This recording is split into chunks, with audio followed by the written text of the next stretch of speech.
Hello everybody and welcome back to this amazing platform of law वाला। मैं हूं इसरा खान, आपकी लॉ मेंटर, और आप सभी का स्वागत करती हूं इस अमेजिंग प्लेटफॉर्म पे। जैसा कि आप सारे स्टूडेंट्स जान चुके हैं कि हम एमपी जुडिशरी के लिए एक डेडिकेटेड सेशन लेके आने वाले हैं, जहां पे हम एक बेसिक सीरीज लेके आ रहे हैं, जहां पे हम सेशंस आपको कराएंगे regarding all the particular subjects जो आपके इस एग्जामिनेशन में पूछे जाते हैं। तो मैं और शिवानी मैम एकजुट हो चुके हैं, एकदम तैयार हैं आपको इस जर्नी में पूरे तरीके से अहेड ले जाने के लिए। कहीं ना कहीं आप एक्सेल करोगे, डेफिनेटली यही हमारी मनोकामना है। और किसी भी जुडिशरी एग्जाम की तैयारी करने से पहले जो सबसे इंपॉर्टेंट चीज़ होती है वो क्या है? वो है PYQs। और यही बेसिक एम है, यही बेसिक एजेंडा है हमारे इस पर्टिकुलर सीरीज़ का, हमारे इस पर्टिकुलर बैच का, जहाँ पे हम आपको कॉन्सेप्चुअल क्लैरिटी प्रोवाइड करेंगे उन सारे क्वेश्चन से रिलेटेड जो इस पर्टिकुलर एग्जाम में पूछे गए हैं, that is the MP judiciary exam. तो आप सभी को एकदम एंड तक ही हमारे साथ बने रहना है, क्योंकि एक एक सब्जेक्ट हम कवर करने वाले हैं अपनी इस सीरीज में। और बेसिकली हमारा मेन एम यही है कि आपको, जैसे कि हमने DJS में आप सभी ने देखा होगा किस तरह से हमने दिल्ली जुडिशियल सर्विस एग्जामिनेशन की तैयारी कराई, और उसके बाद पेपर एनालिसिस में हेल्प करी, हमने पेपर एनालाइज करा और आंसर की प्रोवाइड करी। और इससे क्या होगा, इससे स्टूडेंट्स को एटलीस्ट आपकी तैयारी से पहले जो एक बूस्ट चाहिए होता है, अगर जो क्वेश्चंस मैं आपको आज यहाँ पे करा रही हूँ, अगर आपको उसके सारे क्वेश्चंस, या मैं कहती हूँ अगर 20 क्वेश्चंस 25 क्वेश्चंस भी आते होंगे, उससे क्या होगा, आपका कॉन्फिडेंस बूस्ट अप होगा। तो बहुत सारी लड़ाइयाँ जंगे हार जाते हैं लोग क्योंकि कॉन्फिडेंस नहीं होता है। तो कॉन्फिडेंस बड़ी इंपॉर्टेंट चीज़ है। तो आइए अपने आप को जज करिए, अपने आप को एग्जामिन करिए कितना आ रहा है। So we are starting off with the constitution from today. पहला सेशन हमारा है, और आई होप हमारे जितने भी आगे आने वाले सेशंस हैं वो आपके इस पर्टिकुलर एग्जाम के लिए बहुत ज़्यादा बेनिफिशियल हो। देखिए, फ्री ऑफ कॉस्ट है, और बेसिक हमारा एम ये है कि एटलीस्ट प्रीलिमिनरी एग्जामिनेशन में आपको कोई एज सच प्रॉब्लम ना हो। ऑल दो students who have already studied, जो अपनी तैयारी को ऑलरेडी कंटिन्यू पढ़ चुके हैं, कर चुके हैं तैयारी, उनके लिए बहुत बेनिफिशियल है। सारी चीज़ें आपकी रिवाइज होंगी। एक एक क्वेश्चन जो हम यहाँ पे करेंगे उसके ब्रीफ एस्पेक्ट पे जाएंगे, उसके हिस्टोरिकल एस्पेक्ट पे जाएंगे, उसके कॉन्स्टिट्यूशनल एस्पेक्ट पे जाएंगे और उसको कवर करेंगे। So without any further ado, let us just start of with today's session. और आज के सेशन में जैसा कि आप देख सकते हो, हम प्रैक्टिस क्वेश्चंस जो हैं, बेसिकली प्रैक्टिस क्वेश्चंस हमारे आज के सेशन में होने वाले हैं, very very important for your exam point of view.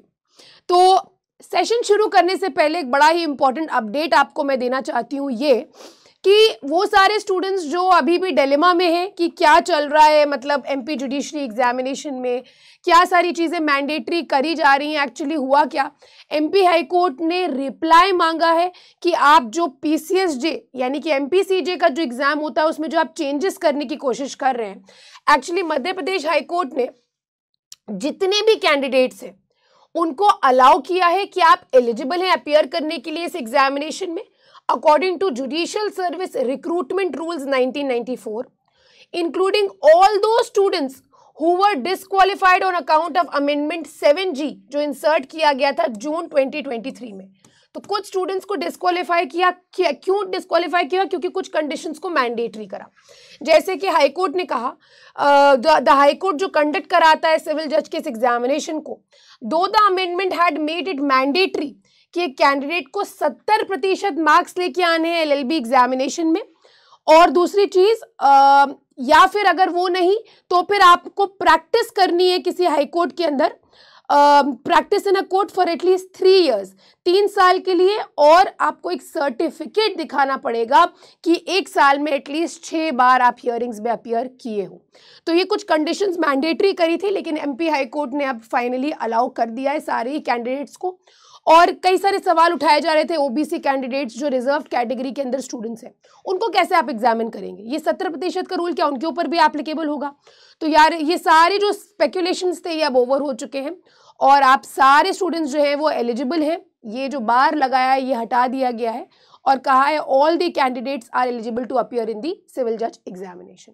All right, तो एक पॉइंट आपको ये क्लियर होना चाहिए। अपना सेशन शुरू करने से पहले मैं आपको यहाँ पे जो एमपी जुडिशरी के प्रीलिम्स का जो सिलेबस है, एक बार हम इसको भी देख लेते हैं। एक बार आप देख लीजिए, CPC, CrPC, evidence limitation, SRA, English से रिलेटेड क्वेश्चंस आते हैं, जीके के क्वेश्चंस आते हैं, IT act, negotiable instrument act, IPC limitation again, TPA, Indian contract act, land revenue act, accommodation act आता है, पॉक्सो, जेजे एक्ट, साइंस से, computer science से रिलेटेड क्वेश्चन पूछे जाते हैं, और कॉन्ट्रैक्ट टीपीए तो आता ही आता है। अब अगर हम लोग इसके वेटेज की बात करें तो देखिए, सबसे ज्यादा जो वेटेज है ना, वो एविडेंस और कॉन्स्टिट्यूशन का है। आप देख सकते हो, एविडेंस, कॉन्स्टिट्यूशन, आईपीसी, सीआरपीसी भी इंपॉर्टेंट है। अब यहाँ पे जो जीके वाला पोर्शन है, ये तो डेफिनेटली आपको अभी तक की आपकी तैयारी चल ही रही होगी, लेकिन there are certain basic division जो होता है मेजर माइनर के अंदर, और जो मैं आपके साथ सब्जेक्ट्स कवर करने वाली हूँ, एक बार वो भी हम लोग देख लेते हैं।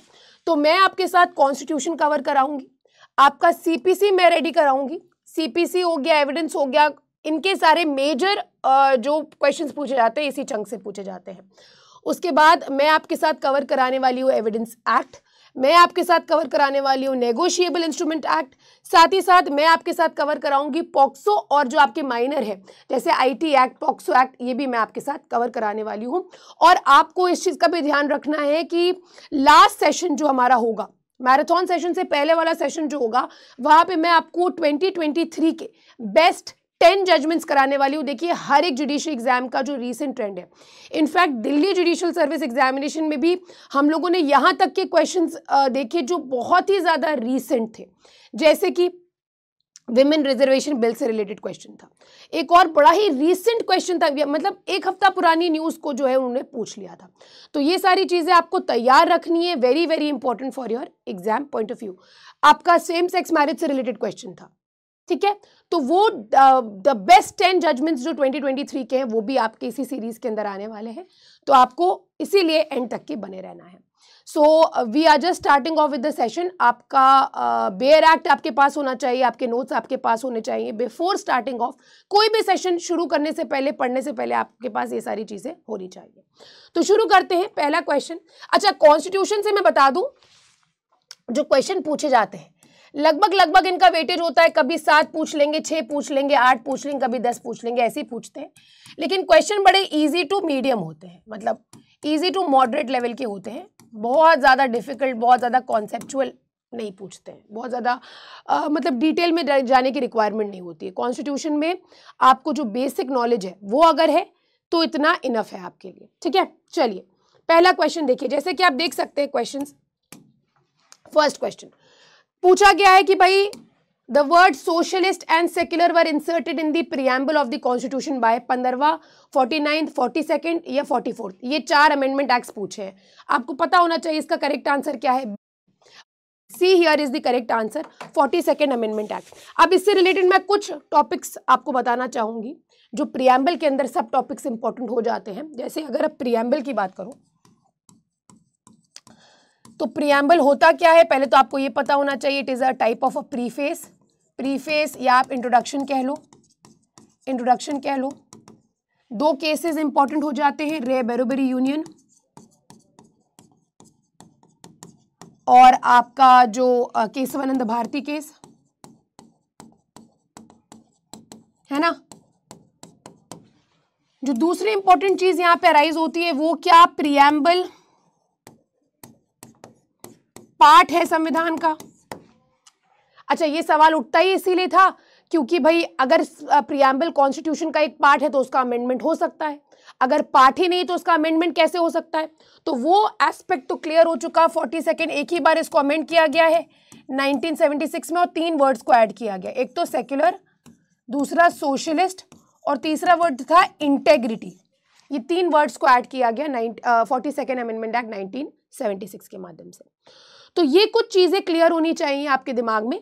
प्रीएम्बल को आपको on your finger tips clear होना चाहिए। प्रीएम्बल से रिलेटेड क्वेश्चन कई बार पूछा गया है एमपी के अंदर। तो ये कुछ चीज़ें हैं, कुछ स्टेटमेंट्स होते हैं, वो भी आपको याद रखना है। प्रीएम्बल को ये किसने कहा है, it is the key to open the mind of the makers of the constitution. Conscience किसने बोला है, फिलोसफी किसने बोला है, पता होना चाहिए, ठीक है। Be ready with this part. इसको मिनी कॉन्स्टिट्यूशन भी कहा गया है 42nd अमेंडमेंट एक्ट को, ठीक है। नेक्स्ट क्वेश्चन देखिए, very very important question.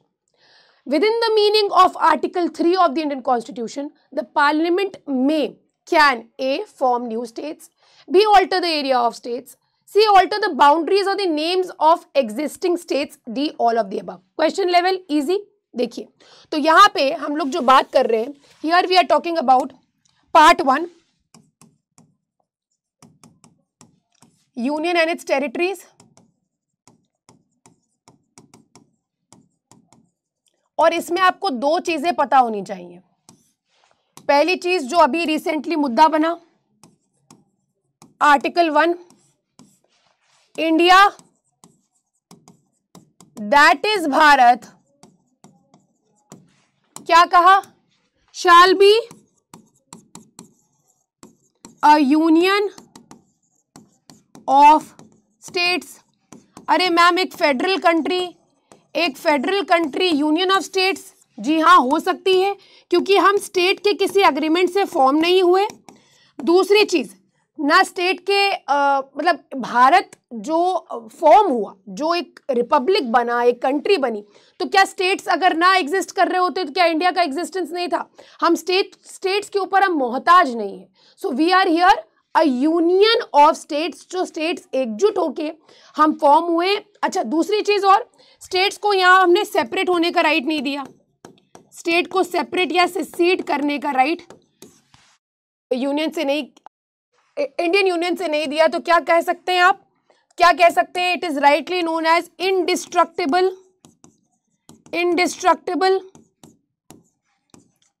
Union of destructible states. बहुत सारे मैं आपको एग्जाम्पल्स दे सकती हूं. पहले यूपी और यूके, ये यूनाइटेड प्रोविंसेस हुआ करता था. क्या किया? इसको बांट दिया दो स्टेट्स के अंदर. हाल ही में जेएनके जो एक स्टेट था, दो यूटीज में बांट दिया. भाई पावर तो एग्जिस्ट कर रही है. तो एक तो ये चीज आपको पता होनी चाहिए. दूसरी चीज जो आपको पता होनी चाहिए वो ये दो आर्टिकल्स हैं.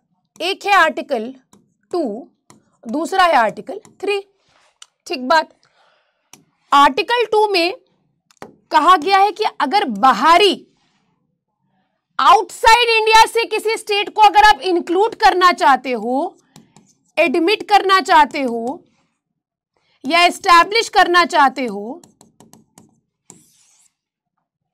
आउटसाइड इंडिया से, अभी तक ये एग्जिस्ट नहीं कर रहे हैं. जैसे कि आप मान के चलिए जो पोर्टुगीज एरियाज थे वो सब जो हमने अपने कब्जे में करे, पार्ट बनाया उनको भारत का, आर्टिकल 2 के माध्यम से बनाया. लेकिन अगर वहीं पे हम बात करें कि भाई वो स्टेट्स जो भारत के अंदर अभी एग्जिस्ट कर रहे हैं, उनको अगर हमें नए स्टेट्स में फॉर्म करना है, दो स्टेट्स बनाने हैं, क्या कर सकते हैं? जी हाँ कर सकते हैं. फिर दूसरी चीज, क्या हम बाउंड्रीज को ऑल्टर कर सकते हैं? जी हाँ कर सकते हैं. कहां से? आर्टिकल 3 के माध्यम से.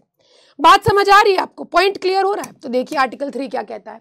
पार्लियामेंट की पावर नए स्टेट्स को फॉर्म करने की, बाउंड्रीज को ऑल्टर करने की, किसकी? एग्जिस्टिंग स्टेट्स की. आर्टिकल 2 पढ़ेंगे तो आपको डिफरेंट चीज देखने को मिलेगी. वो स्टेट जो अभी भारत के अंदर एग्जिस्ट नहीं है, अगर आप इनकॉर्पोरेट करना चाह रहे हो, एडमिट कर रहे हो, एस्टैब्लिश कर रहे हो नए स्टेट्स को, वो इसके अंदर आएगा. ठीक है, तो ये आपको पता होना चाहिए. करेक्ट आंसर यहाँ पे क्या हो जाएगा? जी हाँ, करेक्ट आंसर यहाँ पे हो जाएगा D, all of the above. नए स्टेट्स को फॉर्म कर सकते हैं, ऑल्टर कर सकते हैं एरिया, बाउंड्रीज को भी ऑल्टर कर सकते हैं. और कमेंट सेक्शन में आपको बताना है first state to be made on linguistic basis, बताइएगा. ठीक है, चलिए नेक्स्ट क्वेश्चन पे आ जाइए.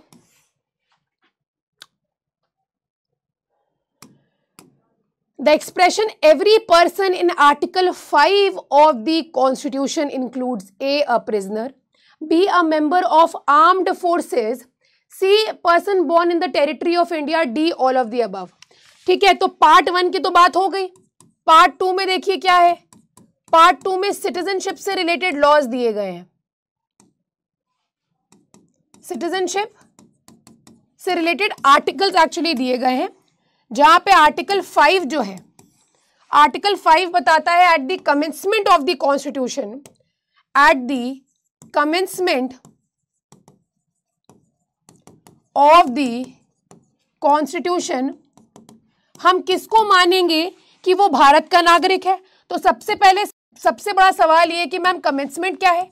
कमेंसमेंट है 26/1/1950, ठीक, कमेंसमेंट की डेट है। तो हम किसको मानेंगे यहाँ पे द सिटीजन ऑफ इंडिया? सबसे पहले जिसका जन्म हुआ हो, दूसरा या फिर इसका डोमिसाइल हो इंडिया के अंदर, या फिर उसके पेरेंट्स का जन्म हुआ हो, या फिर उसके ग्रैंड पेरेंट्स का जन्म हुआ हो,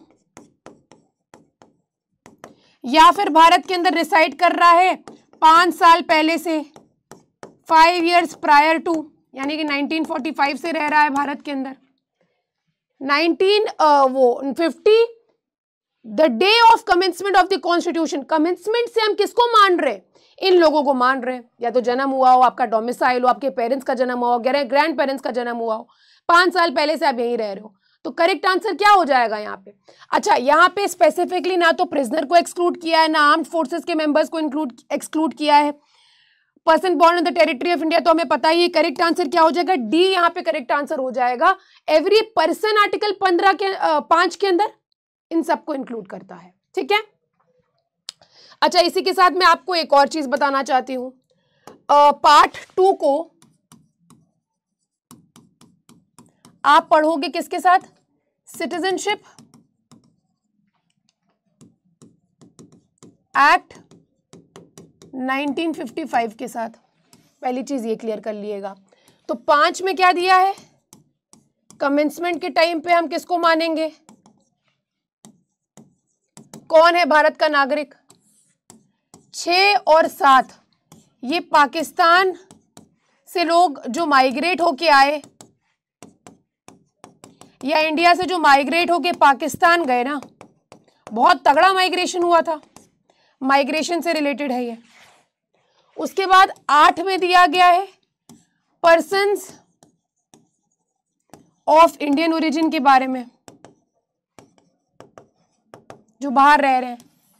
9 के अंदर दिया गया अगर आप वॉलंटरीली छोड़ रहे हो, या आप मान के चलो वॉलंटरीली अक्वायर कर रहे हो सिटीजनशिप कहाँ की? दूसरे कंट्री की। और 10 के अंदर दिया गया है कंटिन्यूएंस, सिटीजनशिप का कंटिन्यूएंस। और लास्टली 11 के अंदर दिया गया है, 11 के अंदर दिया गया है कि पार्लियामेंट लॉ बना सकती है इससे रिलेटेड, और इसी के चलते इन्होंने सिटीजनशिप एक्ट 1955 बनाया। क्लियर? ये आपको इतना याद रखना है, फिंगर टिप्स पे आपके होना चाहिए। बात क्लियर? आगे आ जाइए। उसके बाद हम लोग बात करेंगे नेक्स्ट क्वेश्चन की। Which of the following is included in the concept of state under Article 12 of the Constitution of India? अब यहाँ पे आपको एक चीज क्लियर होनी चाहिए कि पहले तो आर्टिकल 12 क्या कहता है।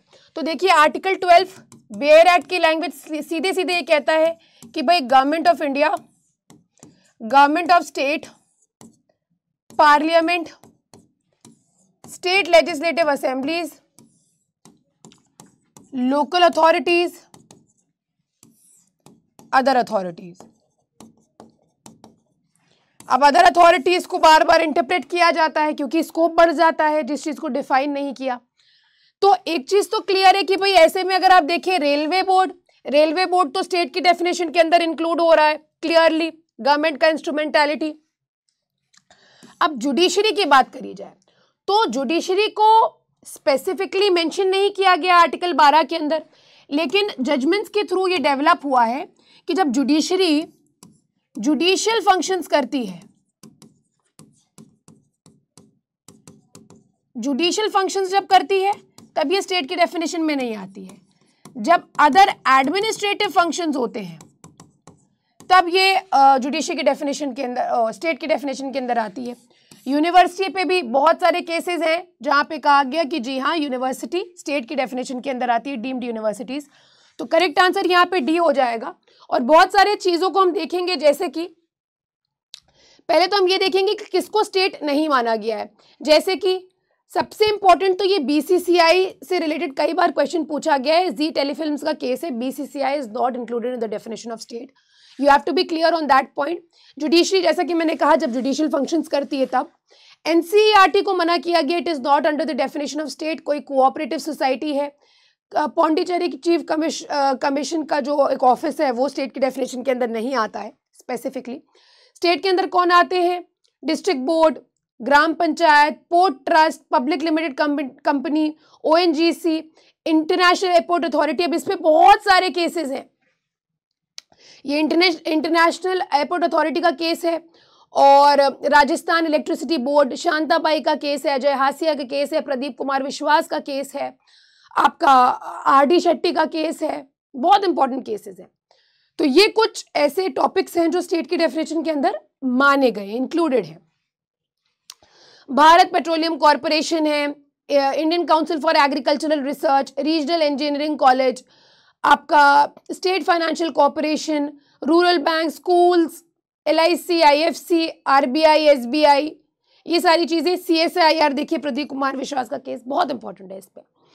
तो ये कुछ हैं जो स्टेट की डेफिनेशन के अंदर आते हैं। तो इतनी बड़ी लिस्ट कैसे प्रिपेयर हुई? मैम ऐसे प्रिपेयर हुई क्योंकि यहाँ पे अदर अथॉरिटीज को अभी तक के डिफाइन नहीं किया गया है। भाई लोकल अथॉरिटी क्या होगी हमें पता है, government of India, government of state क्या है हमें पता है, हमें पता क्या नहीं कि अदर अथॉरिटीज क्या है, राइट? तो उस पॉइंट पे आपको ये चीज क्लियर होनी चाहिए। चलिए आगे आ जाइए, नेक्स्ट क्वेश्चन देखिए।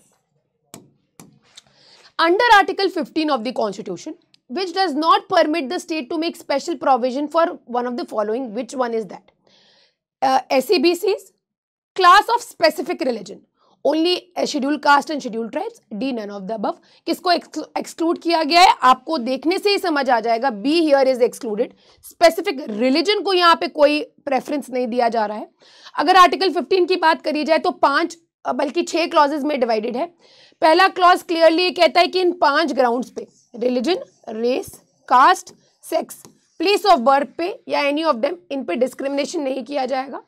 क्लॉज 2 स्टेट और सिटीजन दोनों के ऊपर रोक लगाता है कि किसी भी इंसान को किसी भी पब्लिक एंटरटेनमेंट की प्लेसेस जैसे wells, ghats, hotels, resorts, restaurants में आप रुकावट नहीं डालेंगे इन ग्राउंड्स के चलते। उनको आप डिसेबल करें या उनको आप लाइबिलिटी, उनके ऊपर कोई कंडीशन इम्पोज करें कि तुम अच्छा इस धर्म के हो तो तुम्हारे ऊपर ये कंडीशन लगाई जाएगी, तो रिलीजन के ग्राउंड पे तो बिल्कुल भी नहीं हो सकता है। क्लॉज 3 विमेन और चिल्ड्रन के लिए आप एफर्मेटिव एक्शंस कर सकते हैं, पॉलिसीज ला सकते हैं, कर सकते हैं। हाल ही में जो अभी विमेन रिजर्वेशन बिल हुआ है कहीं ना कहीं इसी को मद्देनजर रखते हुए हुआ है।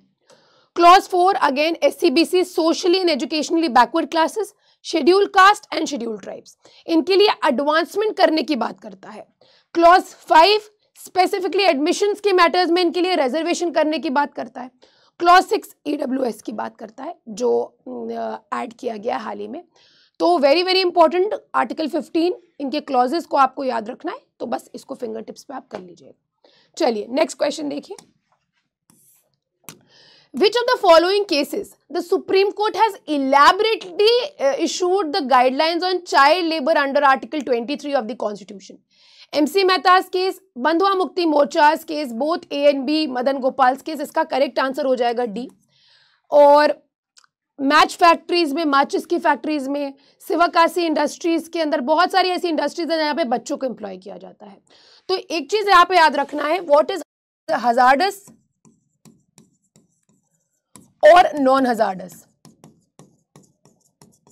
तो आपको याद होगा बजरंगी भाईजान सलमान खान की एक मूवी आई थी, और उस मूवी में एक बच्ची थी मुन्नी, जो पाकिस्तान से आ जाती है, गूंगी होती है, बता नहीं पाती है, तो बहुत छोटी बच्ची है वो, उसका नाम शायद हर्षिता है। उस बच्ची ने जो एक्टिंग करी है, तो वो यहाँ पे कैसे इंक्लूड, मतलब उसको कैसे अलाउ किया गया है भारत के अंदर, क्योंकि वो नॉन हजार्डस जॉब है उस बच्ची की, और उसमें उसका कंसेंट होना चाहिए, उसकी पढ़ाई भी बाकायदा चले। ये सारी चीजें इन दोनों केसेस में ले डाउन करी गई, गाइडलाइंस इशू करी। ठीक है, चलिए नेक्स्ट क्वेश्चन देखिए। Under the Indian constitution the performance of the duties of AG, that is the attorney general for India, shall have the right to audience, A only to Supreme Court, B only in all high courts, C in all courts in India. D, only in Supreme Court and tribunals established by central government. यहाँ पे इस particular question का correct answer हो जाएगा C, via Article 88. Article 88 के माध्यम से ये power दी गई है ministers को, attorney general को. क्या कहता है Article 88? कहता है minister, every minister and attorney general of India shall have the power, have the right to speak in and otherwise to take part in the proceedings of either house, any joint sitting, any committee of which he may be named as a member, but shall not by virtue of this article be entitled to vote. तो accept किया गया, exempt किया गया, भाई vote देने का अधिकार नहीं होगा, लेकिन आप पार्ट प्रोसीडिंग्स में पार्ट ले सकते हैं, performance of duties, right of audience बैठ सकते हैं, आप देख सकते हैं प्रोसीडिंग्स को, बट आप वोट करने का अधिकार हर मिनिस्टर, अटॉर्नी जनरल को नहीं दिया गया. चलिए आगे आ जाइए. नेक्स्ट क्वेश्चन देखिए. Under the Indian constitution fundamental duties enshrined under article 51A does not include the duty to. पहली चीज याद रखिएगा, 51A 42nd amendment act 1976 original constitution से नहीं एग्जिस्ट कर रहा था. स्वर्ण सिंह मेहता कमेटी थी, स्वर्ण सिंह मेहता कमेटी से इसको डाला गया था और इसके अंदर एक के क्लॉज डाला गया 86 कॉन्स्टिट्यूशन अमेंडमेंट एक्ट से. बस इसके अलावा फंडामेंटल ड्यूटी में और कुछ नहीं है. ये देखिए, enshrined under article 15 does not include the duty to uphold the protect and sovereignty of India, defend the country when called upon. जी हाँ, जी हाँ, जी हाँ. Places an object of national importance, ये एक डीपीएसपी है, ये एक डीपीएसपी है. करेक्ट आंसर क्या हो जाएगा? डी. डी करेक्ट आंसर हो जाएगा. ठीक है. Which article of the Indian Constitution provides for reservation in matters of promotion and services under the state in favor of SCs and STs? ठीक है. तो मैम कॉन्स्टिट्यूशन के अंदर जब मैं बोलूँ तो मैम तो आप घबराइएगा नहीं, मतलब मैं एक लिंक बनाना चाहती हूँ. हो सकता है मैं आपके दिमाग में सवाल हो, इसीलिए मैं रखती हूँ. तो भाई आर्टिकल 15 एडमिशन के मामले में क्या देता है? रिजर्वेशन की बात करता है. भाई साहब, रिजर्वेशन किया जाएगा स्कूल्स में, कॉलेजेस में. ठीक है. तो मैम 16 किसकी बात करता है? 16 बात करता है जॉब्स के अंदर, एम्प्लॉयमेंट के मामले में, अपॉइंटमेंट के मामले में, जो सरकारी नौकरियां होती हैं उसमें रिजर्वेशन की बात करता है क्लॉज वो आर्टिकल 16. ठीक बात है, कोई दिक्कत नहीं है. तो मैम जॉब जब मिलती है तो जनरल और रिजर्व कैंडिडेट में डिफरेंस होता है, मतलब द मिनिमम क्वालिफाइंग मार्क्स. जी हाँ, बिल्कुल होता है. एमपी जुडिशरी का जब नोटिफिकेशन आएगा तो आप देख लीजिएगा, आप एज जनरल कैटेगरी, आप एज एससी, आप एज एसटीज, आपकी सीट्स भी आपके हिसाब से रिजर्व्ड होंगी. वो क्या है? जॉब के अंदर रिजर्वेशन. ठीक है मैम. तो जब जॉब मैं पा लूंगी, उसके बाद जब मेरे प्रमोशन की बात आएगी, जब मैम मेरे प्रमोशन की बात आएगी, तब भी क्या रिजर्वेशन दिया जाएगा? जी हाँ, जनरल और रिजर्व कैंडिडेट को अलग अलग तरीके से ऐसे में भी देखा जाता है और रिजर्वेशन देने का प्रावधान डाला गया है. ठीक है. तो यहाँ पे यही पूछ रहे हैं, provides for reservation in matters of promotion in services under the in the state in favor of SC ST. 4A से इसको ऐड किया गया था. मैं आपको बता दूं, जॉब्स के मैटर्स में, प्रमोशन के मैटर्स में रिजर्वेशन दिया जाता है और जब प्रमोशन मिल जाता है तो उसके बाद जो रिजर्व कैंडिडेट है वो सुपरसीड कर जाएगा ओवर द जनरल कैंडिडेट. इसको कहा जाता है कॉन्सिक्वेंशियल सीनियरिटी, और इसको ऐड किया गया 85th कॉन्स्टिट्यूशनल अमेंडमेंट एक्ट से 4A के अंदर, क्लॉज 4A के अंदर अमेंडमेंट करके ऐड किया गया, यानी कि रिजर्व कैंडिडेट जनरल को सुपरसीड कर जाएगा. ये डाला गया अगेंस्ट द कैचअप रूल. तो ये सारी डिटेल्स तो हम पढ़ चुके हैं, ऑलरेडी कर चुके हैं, और I hope you are getting my point. One shots आप देख सकते हैं. तो ये आपको पता होना चाहिए अजीत सिंह और वीरपाल सिंह का केस. उसके बाद यहाँ पे इसको इंसर्ट किया गया कॉन्सिक्वेंशियल सीनियरिटी को, ताकि उसको कट किया जाए. उसके बाद 81st कॉन्स्टिट्यूशन अमेंडमेंट एक्ट से कैरी फॉरवर्ड वैकेंसी क्या हुआ मैम, 2020 में 150 सीटें बच रही थी, 2021 में क्या किया, 150 सीटों का नोटिफिकेशन निकाला प्लस 150 सीटें जो पहले बच रही थी, तो ये किया जा सकता है। अनफिल्ड वैकेंसी ये फिल ही नहीं हो पाई थी, उनको कैरी फॉरवर्ड कर देंगे। किस माध्यम से ऐड किया गया, क्लॉज 4B के माध्यम से ऐड किया गया, ठीक है। कुछ इसी प्रकार से आप इसको तैयार कर सकते हैं। Reservation in promotion 4A 4B के अंदर अनफिल्ड वैकेंसी को सेपरेट क्लास की तरह ट्रीट करेंगे। जैसे डीजेस का अगर आप पेपर देखोगे या किसी भी उत्तराखंड का आप देखोगे, जब नोटिफिकेशन आता है तो उसमें लिखा होता है 20 सीटें Anfield separate vacancy, separate class की तरह उसको ट्रीट किया जाता है।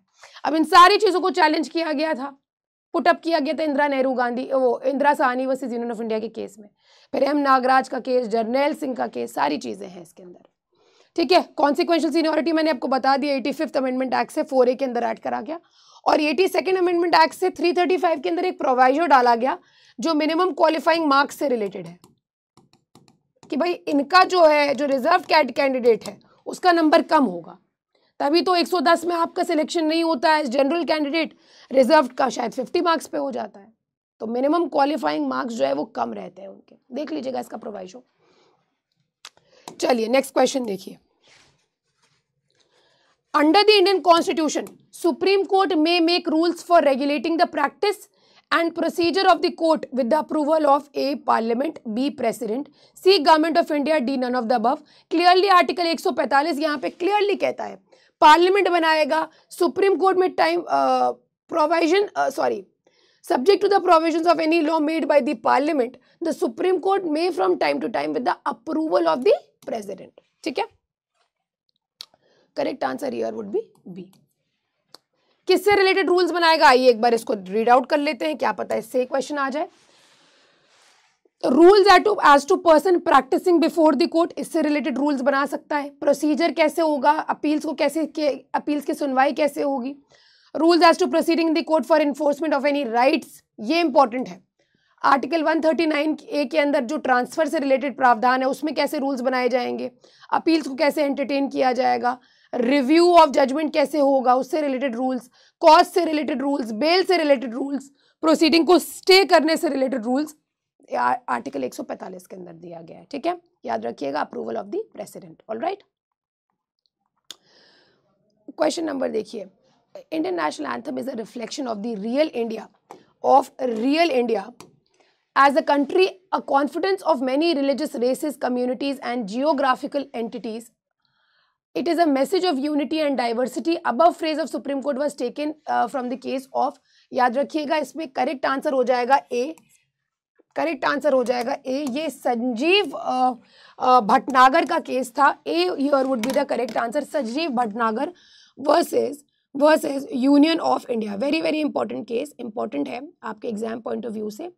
और यहाँ पे संजीव भटनागर के केस में क्लियरली ये कहा गया कि किस तरीके से इंडिया जितनी सारे रिलीजन, रेस, कास्ट और कम्युनिटीज़ को कहीं ना कहीं एंटाइटलमेंट देता है, ये अपने में एक बड़ी इंपॉर्टेंट बात है, राइट।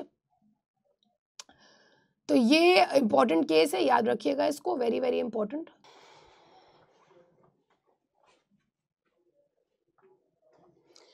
करेक्ट आंसर हो जाएगा ए। नेक्स्ट क्वेश्चन पे आइए।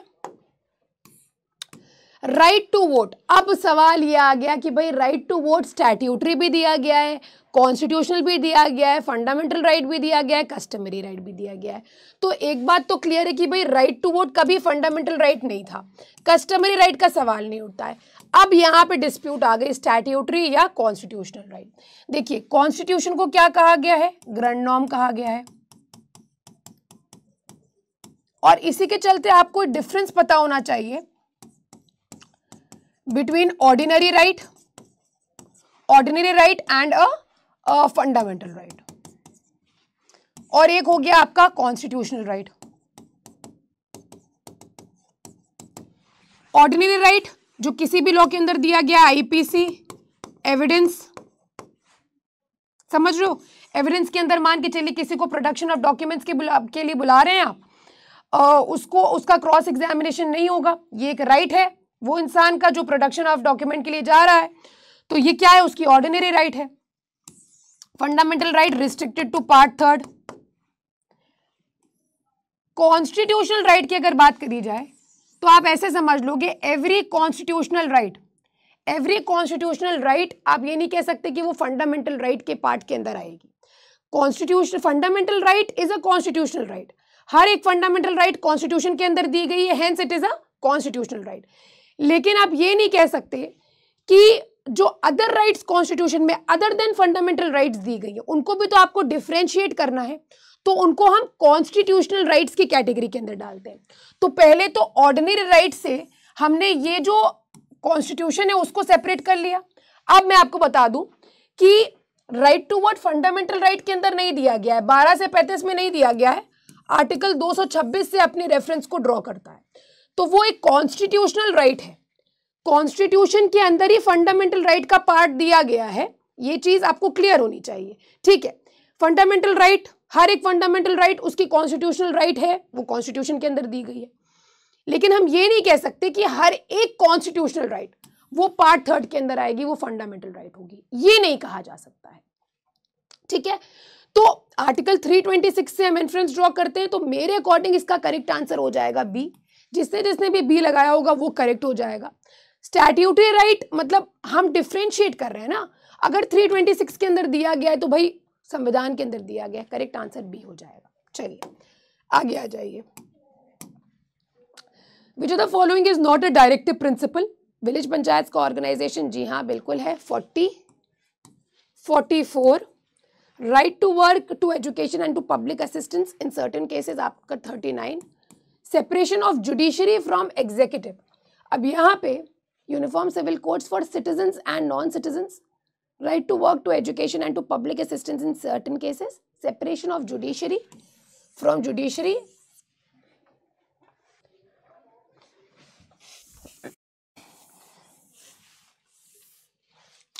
ऑर्गेनाइजेशन ऑफ विलेज पंचायत, जी हाँ आर्टिकल 40। यूनिफॉर्म सिविल कोड, जी हाँ दिया गया है 44 के अंदर।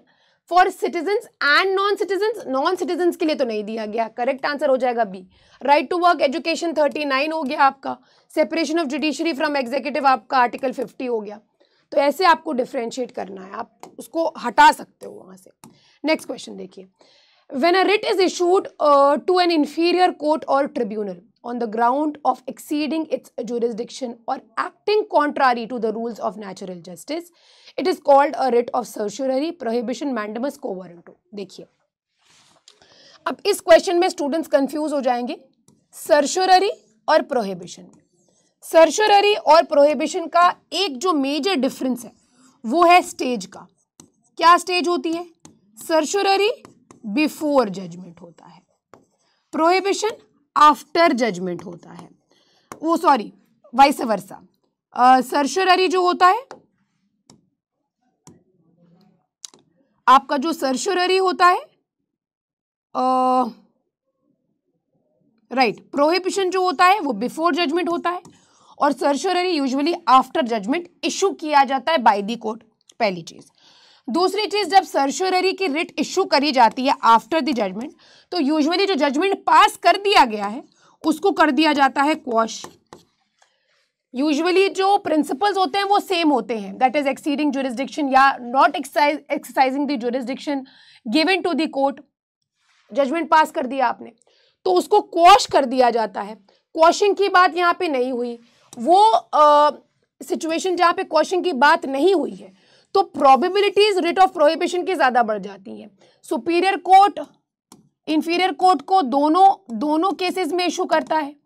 प्रोहिबिशन में क्या करता है? स्टॉप कर देता है। Prevention is better than cure. आप समझ रहे हो बात को? तो ये है आपकी रिट ऑफ प्रोहिबिशन, ठीक है। चलिए आगे आ जाइए।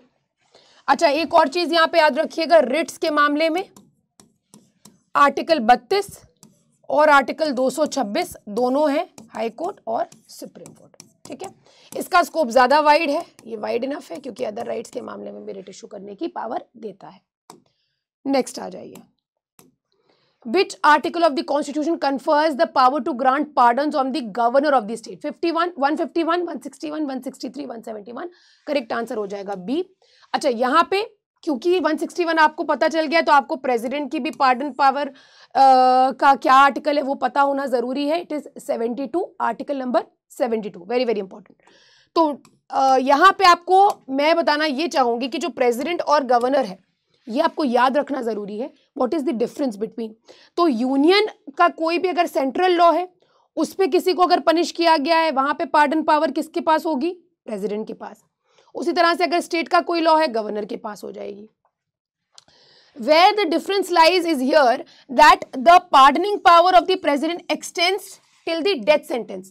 Death sentence को भी पार्डन कर सकता है, लेकिन ये पावर गवर्नर के पास नहीं है। गवर्नर आर्टिकल 161 के माध्यम से डेथ सेंटेंस को पार्डन नहीं कर सकता है। दूसरी चीज, यहाँ पे मिलिट्री कोर्ट यानी कि कोर्ट मार्शल में भी अगर कोई सजा दी गई है उसको भी पार्डन कर सकता है, गवर्नर के पास ये पावर नहीं होती है। Remember that.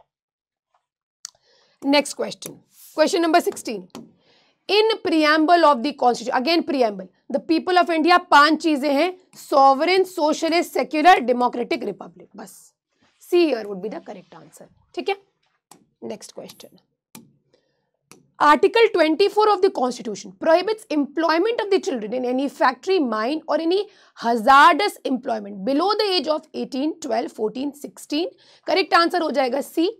C here is the correct answer. 14 years की एज से कम के बच्चे को आप अब एम्प्लॉय नहीं कर सकते इन एनी फैक्ट्री, माइन और एनी हजार्डस एम्प्लॉयमेंट। याद रखिएगा यहाँ पे नॉन हजार्डस एम्प्लॉयमेंट एक्सक्लूडेड है, जैसे कि बच्चे जो होते हैं उनको यहाँ पे एक्सक्लूड किया जाता है, जो मूवीज के अंदर होते हैं, सीरियल्स के अंदर काम करते हैं। ठीक है, चलिए आगे आ जाइए। Next question.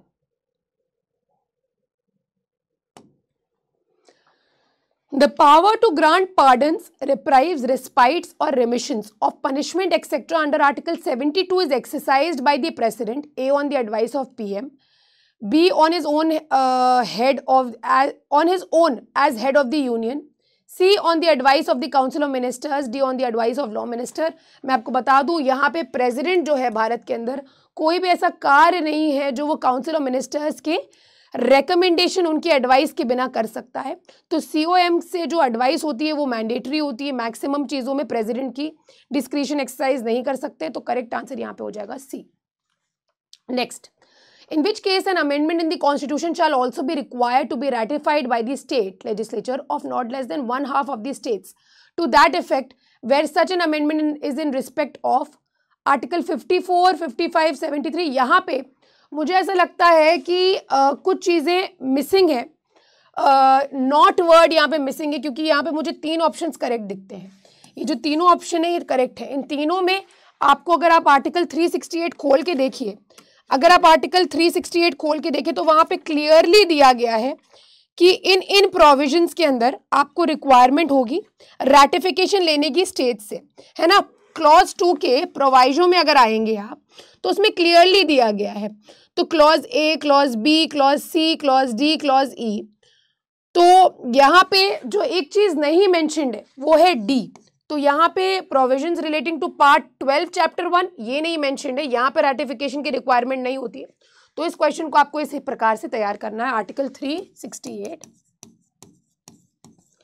क्लॉज 2 का प्रोवाइजो। चलिए नेक्स्ट क्वेश्चन पे आ जाइए। ये देखिए आर्टिकल 54, 55, 73 इसके अंदर इंक्लूडेड है, आपका 162, 241 इंक्लूडेड है।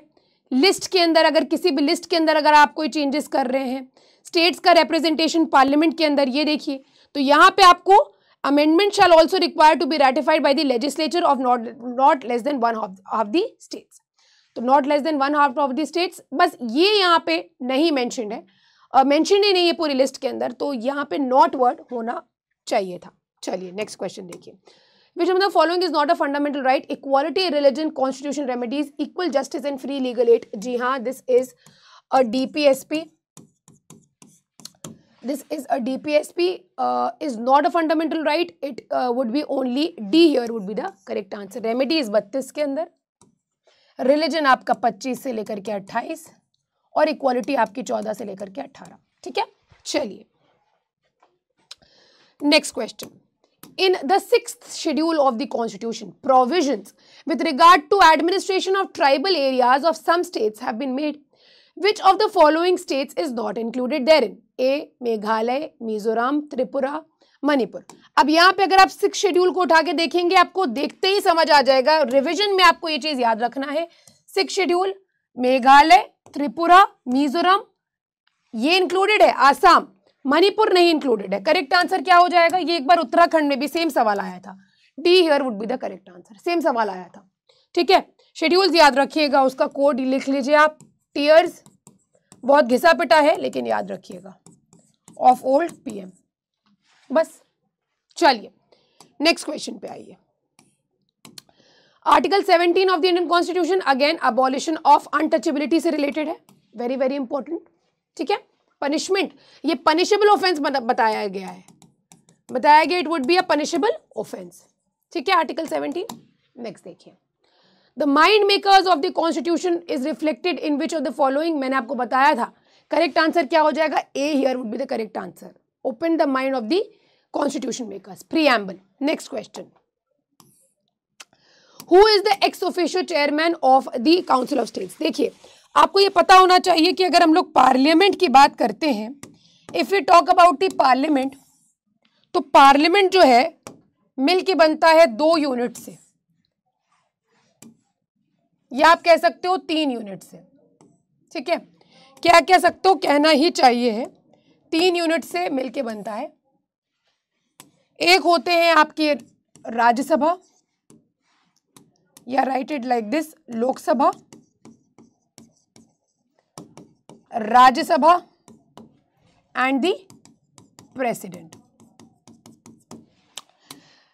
जो लोकसभा का प्रिसाइडिंग ऑफिसर है कौन होता है, सबको पता है, क्लास 6 के स्टूडेंट को पता है, स्पीकर।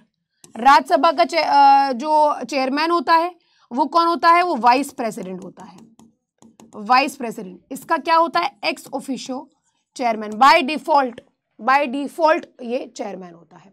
तो करेक्ट आंसर क्या हो जाएगा, be here would be the correct answer, refer कर सकते हो आप आर्टिकल 63। ऑलराइट, चलिए आगे आ जाइए। Next, all doubts and disputes arising out of in connection with the election of the president shall be inquired and be decided by prime minister, council of minister, supreme court, election commission. Correct answer हो जाएगा सी here would be the correct answer. Final authority होते हैं, देखिए article 71 matters relating to और connected with the election of a president और अ vice president, दोनों included है। All doubts, disputes arising out of the connection with the election of president, vice president shall be inquired into and decided by the Supreme Court, whose decision shall be final on that topic. ठीक है, next question देखिए, right to property fundamental है, legal है, social है, directive principle है। तो यहां पे आपको पता होना चाहिए आर्टिकल 19 1F 44th CAA 1978 और आर्टिकल 300A, ये तीनों चीजें आपको प्रॉपर्टी के बारे में याद होनी चाहिए। करेक्ट आंसर हो जाएगा बी, ये FR से निकाल के अब एक लीगल राइट बना दिए गए। ठीक है, चलिए नेक्स्ट क्वेश्चन देखिए। Again the word unity and integrity of the nation were incorporated in the preamble. Preamble से रिलेटेड क्वेश्चन पूछा जाता है, बार बार पूछा गया है, आए दिन पूछा गया है। करेक्ट आंसर हो जाएगा 42nd constitution amendment act. Alright, चलिए नेक्स्ट क्वेश्चन देखिए friends, who administers oath to the president. तो प्रेसिडेंट को ओथ कौन दिलाते हैं, चीफ जस्टिस ऑफ इंडिया दिलाते हैं, और उसी प्रकार से वाइस वर्सा होते हैं, CGI को प्रेसिडेंट दिलाते हैं और प्रेसिडेंट को CGI दिलाते हैं। ठीक है, चलिए आगे आ जाइए। नेक्स्ट क्वेश्चन देखिए, मनी बिल से रिलेटेड क्वेश्चन आया। देखिए मनी बिल्स कितने प्रकार के होते हैं, पहले आप ये देख लीजिए। बिल होते हैं, एक होता है ऑर्डिनरी बिल, दूसरा आपका होता है फाइनेंशियल बिल। फाइनेंशियल बिल के अंदर ही 2 तरीके के होते हैं, एक होते हैं मनी बिल जो आर्टिकल 110 के अंदर दिए हैं, और दूसरे होते हैं फाइनेंस बिल जो आर्टिकल 117 के अंदर दिए हैं। उसके बाद लास्टली आते हैं आपके मनी बिल तो हमने इंक्लूड कर लिया है, यहाँ पे आते हैं आपको देखने के लिए मिलेंगे कॉन्स्टिट्यूशन अमेंडमेंट बिल्स। इस प्रकार से डिवीजन है, ये either house of the parliament में इंक्लूड करे जाते हैं, ये either house of the parliament में इंट्रोड्यूस किए जाते हैं, कहीं पे भी इंट्रोड्यूस किया जा सकता है, दोनों से पास किए जाते हैं, except the money bills. Correct answer यहाँ पे क्या हो जाएगा? मनी बिल सिर्फ और सिर्फ ओरिजिनेट होते हैं लोकसभा के अंदर। एक मनी बिल है या नहीं, इस पर किसका डिसीजन फाइनल होता है? कमेंट सेक्शन में आपको बताना है किसका फाइनल डिसीजन होता है कि एक मनी बिल पे स्टैंपिंग ठप्पा कौन लगाता है कि भाई ये मनी बिल है या नहीं, बताइएगा कमेंट सेक्शन के अंदर, ठीक है। Next question, by the operation of which article the law declared by the Supreme Court shall be binding on all the courts within the territory of India। Article 141 इसको clearly कहता है। इसके साथ आप आर्टिकल 144 को भी मिला के पढ़ सकते हैं। ये एड की बात करता है, जितनी भी सिविल और जुडिशियल अथॉरिटीज हैं ये सुप्रीम कोर्ट को एड करेंगी, ये कहता है। इसके साथ ही साथ आर्टिकल 142 को भी मिला के पढ़िएगा, कंप्लीट जस्टिस करने की पावर करता है, देता है, ठीक है। दूसरी चीज यहां पे आपको याद ये रखनी है कि सुप्रीम कोर्ट ने अगर कोई भी जजमेंट दिया है, जितने भी कोर्ट्स हैं भारत की टेरिटरी के अंदर, सबके ऊपर बाइंडिंग होगा। क्या सुप्रीम कोर्ट के ऊपर खुद बाइंडिंग होगा? नहीं बाइंडिंग होगा। केस है बंगाल इम्यूनिटी का, इसमें क्लियरली कह दिया गया था कि सुप्रीम कोर्ट का खुद का दिया हुआ जजमेंट वो उसके ऊपर बाइंडिंग नहीं होता है और वो उससे डिफर कर सकता है। और अगर ऐसा ना होता तो वो आईसी गोलकनाथ के केस में जो डिक्लेयर किया गया उससे कैसे डिफर करते हैं in the Kesavananda Bharati case, Kharak Singh के केस में जो कहा गया वो कैसे ओवर रूल करते केएस पुट्टस्वामी के केस में, तो ओवर रूलिंग तो चलती रहती है ना। तो सुप्रीम कोर्ट अपने खुद के जजमेंट से बाध्य नहीं होता है। Next question, who shell preside over the joint sitting of both houses of the parliament? Deputy chairman, speaker, vice president, president. देखिए ये जो बिल्स है ना, इनको दोनों हाउसेज से पास करना होता है, लोकसभा, राज्यसभा। अब लोकसभा ने मान के चलिए अपने हाउस से पास कर दिया, राज्यसभा भेजा, राज्यसभा को पसंद नहीं आया बिल, राज्यसभा को डिस्प्यूट है, नहीं मानना चाह रहे, नहीं पास करना चाह रहे हैं बिल को। अब क्या करेंगे? तो राज्यसभा के बीच में अगर कोई भी कॉन्फ्लिक्ट है किसी भी बिल के प्रति, तो दो अथॉरिटीज बड़ी इंपॉर्टेंट है।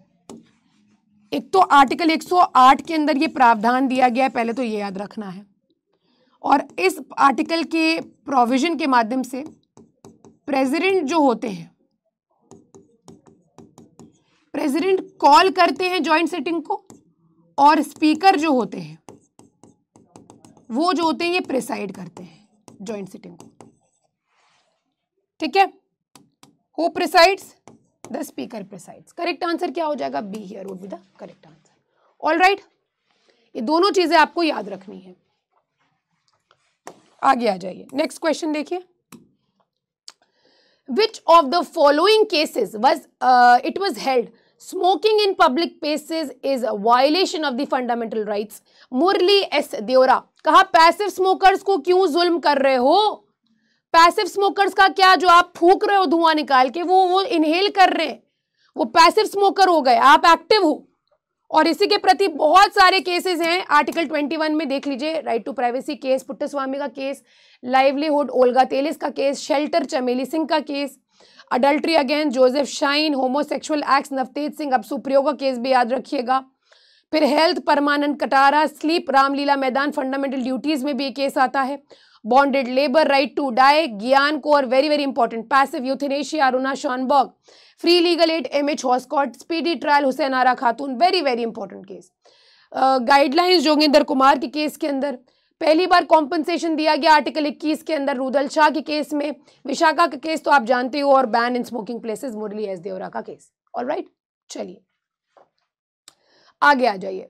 नेक्स्ट देखिए, writ jurisdiction of the supreme court is wider than the high court. A correct, B incorrect, only in some condition both have same jurisdiction. B incorrect हो जाएगा ये, ठीक है।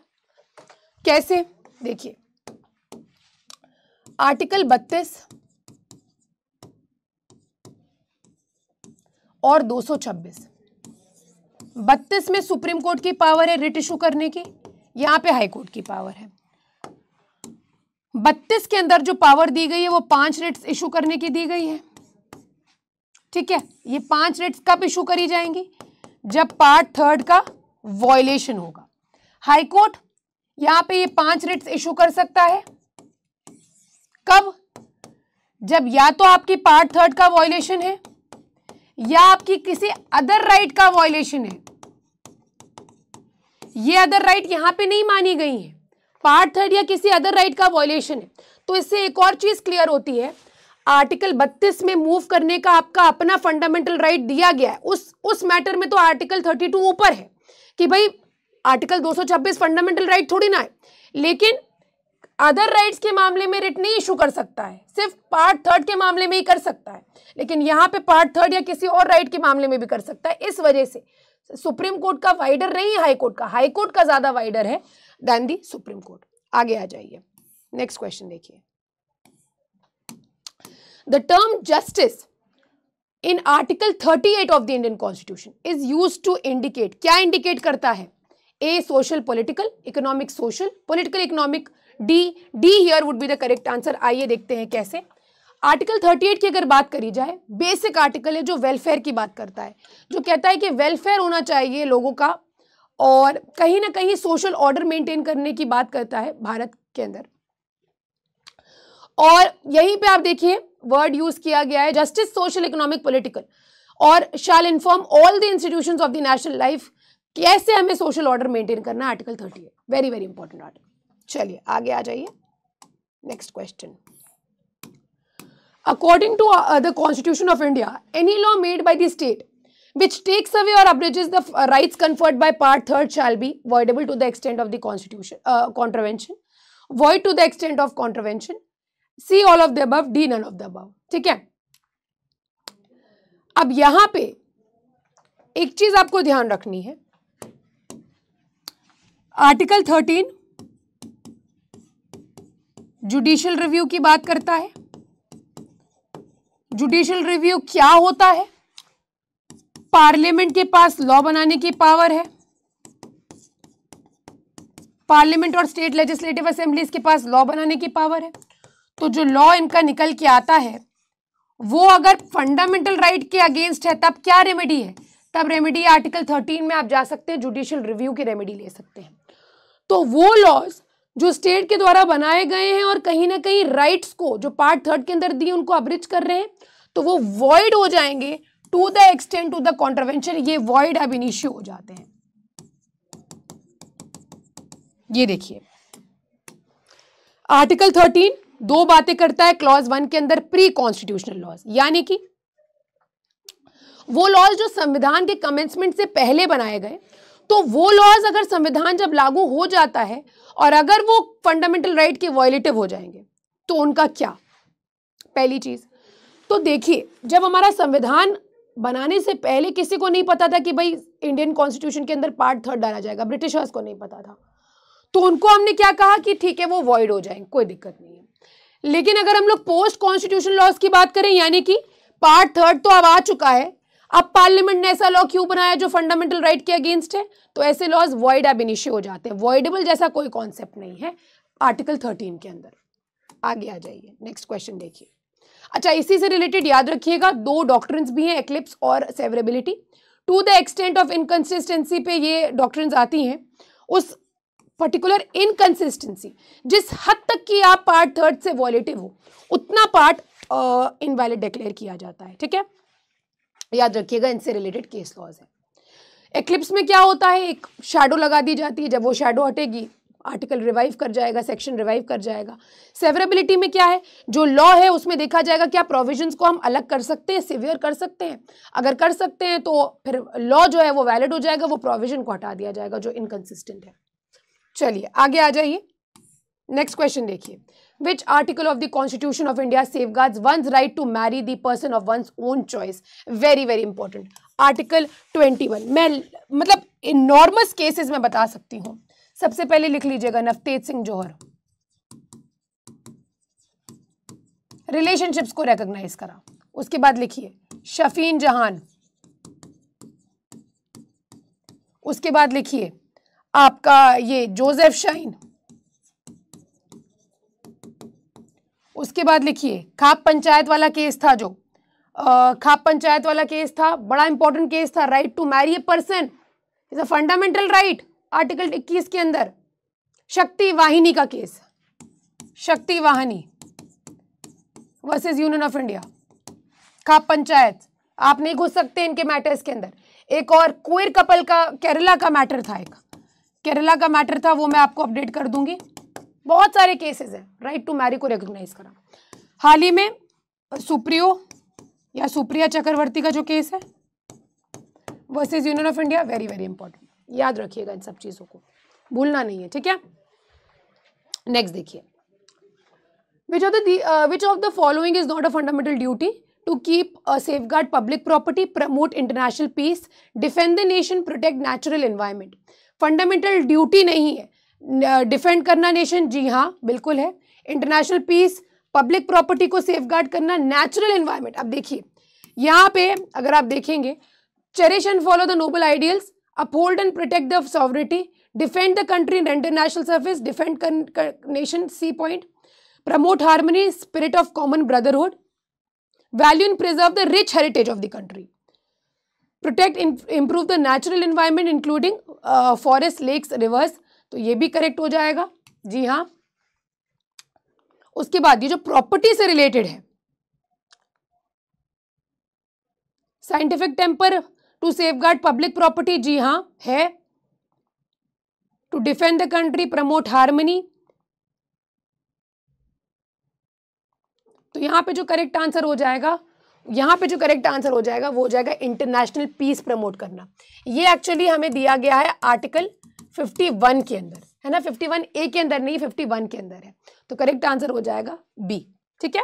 चलिए, वही मैंने आपको बताया था 42nd अमेंडमेंट एक्ट से इसको इंसर्ट किया गया था। स्वर्ण सिंह मेहता कमेटी के रिकमेंडेशन पे हम यूएसएसआर से इंस्पायर हुए इनको डालने के लिए, और विजय मैनुअल का केस बड़ा इंपॉर्टेंट है इस पॉइंट पे, ठीक है। चलिए आगे आ जाइए, नेक्स्ट क्वेश्चन देखिए।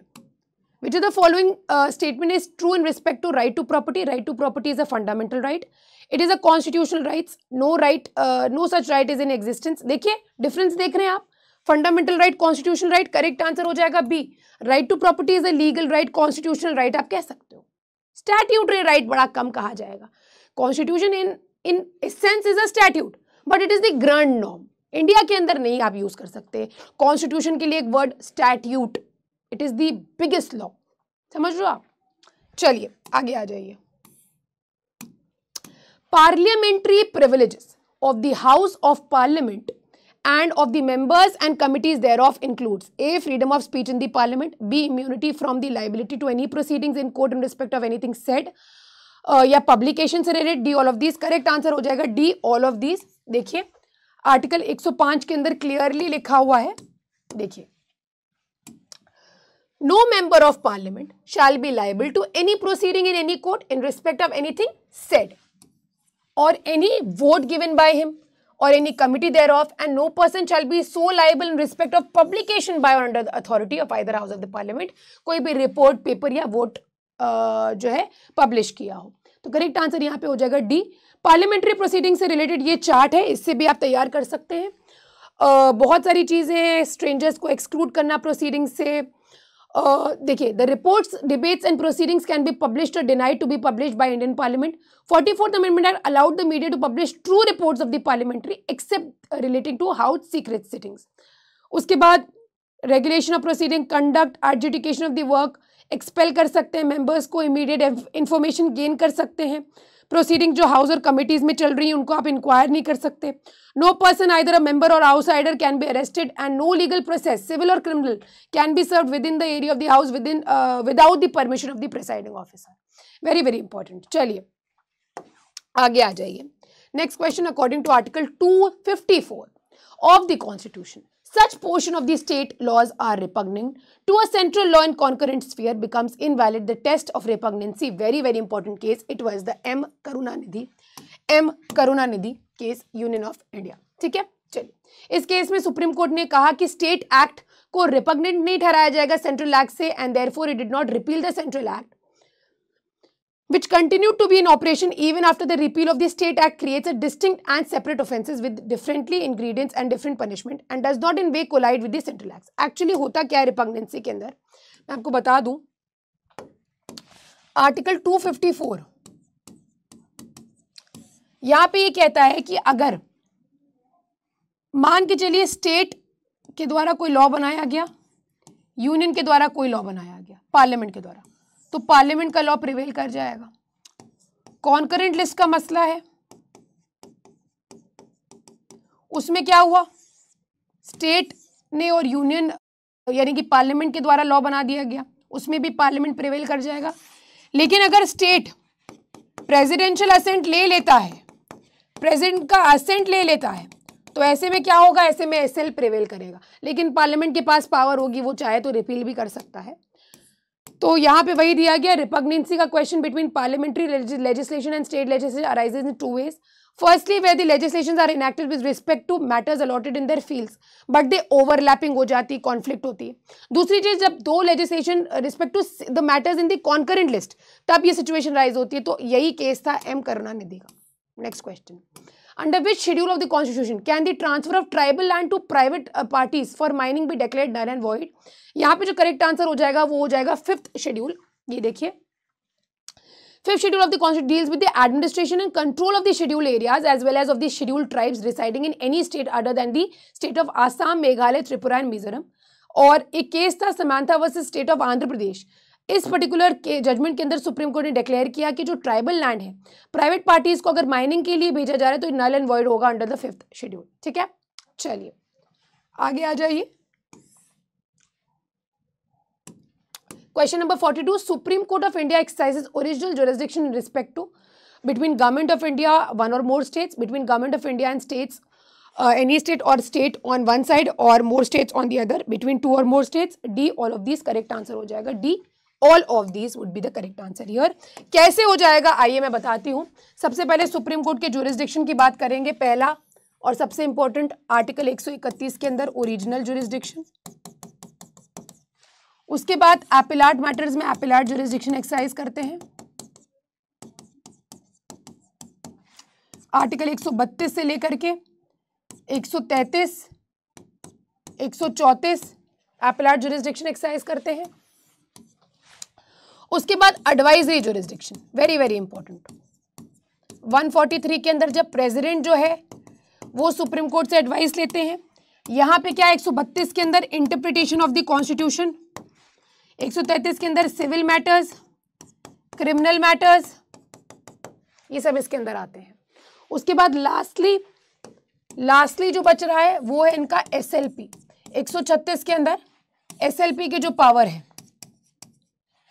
ठीक है, तो ये आपको याद रखना है जुरिस्डिक्शन।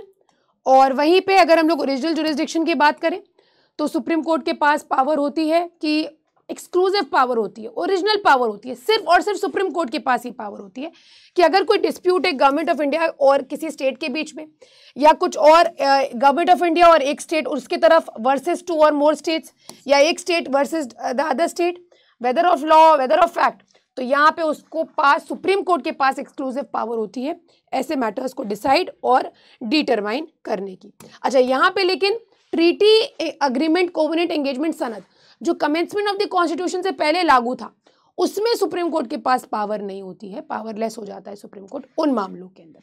ठीक है, तो फ्रेंड्स आई थिंक इसी के साथ हमारा आज का सेशन तो ओवर हो गया, लेकिन हम लोग आइंदा मिलते रहेंगे अपने नए नए टॉपिक्स के साथ। जैसे सीपीसी हम 2 लेक्चर्स में करने वाले हैं, very important topic for your exam point of view.